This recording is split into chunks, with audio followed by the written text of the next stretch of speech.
আপনারও কি দাঁত দিয়ে নখ কাটার অভ্যেস রয়েছে? আর ৪-৫টা অভ্যেসের মতো এটাকেও একটা বদ অভ্যেস ভেবে এড়িয়ে যাবেন না। কারণ এর ফলে আপনার নখের তো ক্ষতি হয়ই, আশেপাশে মাংসপেশি বা চামড়ারও ইনফেকশন হতে পারে এবং এটা এক ধরনের সাইকোলজিক্যাল প্রবলেমও হতে পারে।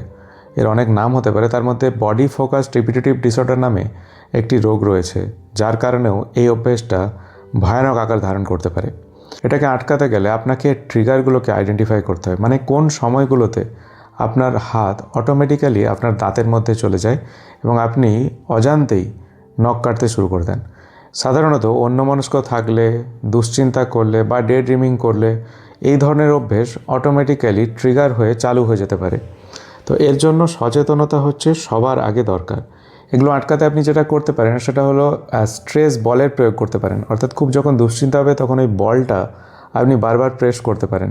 তার ফলে খানিকক্ষণের জন্য অ্যাংজাইটি কমে যায়। এর সাথে ফিজেট স্পিনার বলে একটা স্পিনার খেলনা হয় ছোটোদের, সেটাকে বারবার ঘোরালেও অ্যাংজাইটি কমতে পারে। এছাড়া আপনি নখের মধ্যে তিতে নেল পালিশ ব্যবহার করতে পারেন, যার ফলে আপনার নখ চেবানোর সময় একটা বিরক্তি ভাব হবে। কিন্তু সচেতনতাই হচ্ছে সবার প্রথম ধাপ।